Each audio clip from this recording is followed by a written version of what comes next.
up, we got NCAA college football, James. We haven't covered college in a minute, man. We got to get back into it. But the Georgia Bulldogs wide receiver Rara Thomas was recently arrested on a family violence charge. James, this was disturbing when I heard and read about this, man. Have you heard about this? Yeah, and this is awful. Yeah, no, this is terrible, man. The young player was arrested last Friday morning due to more than one charge of family violence, and this has not been his first defense. So this happened before he went to Georgia. That's crazy, man. And Georgia is one of my favorite teams. So it's unfortunate hearing that type of news. I love covering them. And they're so talented on the defensive side. Just to get us started, though, man, why will he go for his family? And where do you think this violence comes from? Well, you spend a lot of time around your family. So, and also there's an emotional connection with your family too. So, Right. I'm not making excuses or anything, but you know, I could see how a domestic violence situation can arise. Although, it's Yeah. about putting him, making the right decisions and maybe not giving in to the anger too. Yeah, I have no idea what made him make the decision, ruining his professional football chances that he had yet so early. Usually domestic violence cases come to players later in their professional, careers. It was a player for the Ravens. But anyways, that happens later in the, careers and stuff like that. But this is my time actually hearing a player incident involving domestic violence. We have covered situations different, but not this one is. I think this is the biggest one right here, man. Could this be maybe a family issue? Do you think? Do you feel like it's more of his family, or if is it more of him? You think? It's all his fault, I think. Kind of. You just don't put your hands on anybody in anger. And this is an example that can serve to anybody who maybe wants to be in college or the pros or go through the ranks like that. So it's all his fault. Absolutely, I have to. Absolutely, it was his choice about his actions beforehand. I don't know what was he thinking, man. But if we kind of look at his stats last season, man, he averaged 383 yards, 23 receptions. He only had one touchdown, and he was averaging 16.7 in the ranking. Now, this was his senior year coming up with the Bulldogs, and even though he wasn't the best receiver on the team, the kid had promise, especially in his 2022 season, where he had some pretty good numbers, man.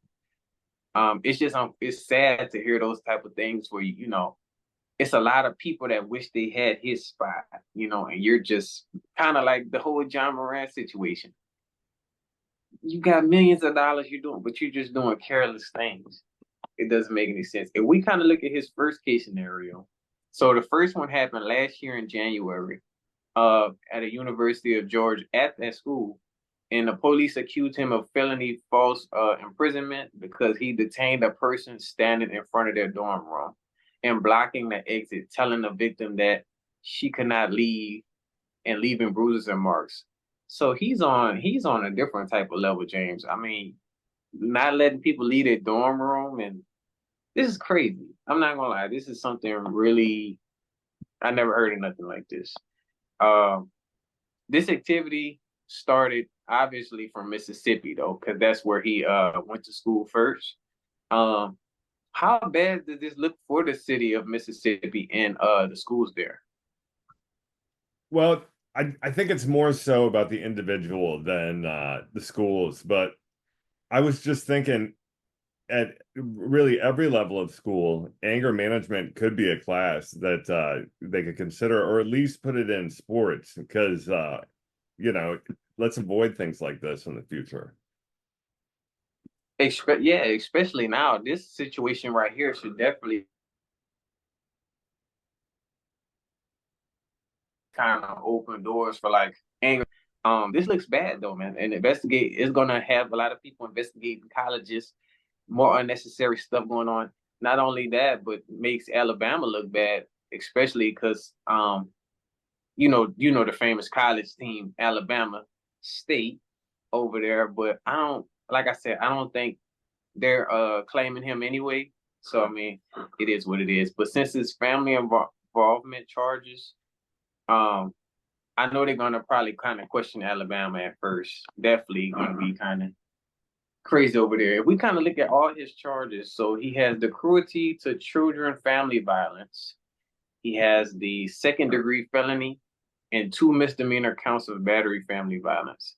So I don't know what the degree felony comes from, but I don't know, y'all. Y'all let us know if y'all know anything else deeper in the situation. Please leave it in the comment section because we just hitting the basis of it, man. And just to get us out of this one, out of everything that happened with this situation, what can young athletes learn from this, James?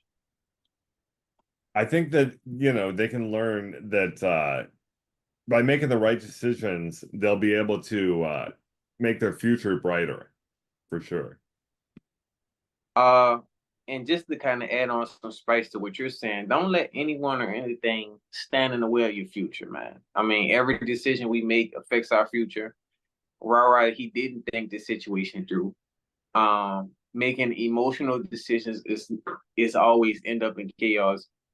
Um, he was in a position that most athletes can't even get in, James. Being that's a top school.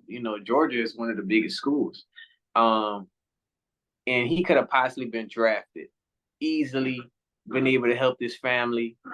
It doesn't make any sense, man. But like I said, he let his past catch up with him. And I mean, now he's going to be in jail. Like it's sad, man. Honestly, I hope this is a lesson for everybody who listen to J&J Sports.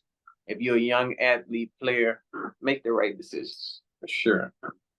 And before I pass it over to my co-host James, we got one more. J&J Sports coming to y'all with more in 2024.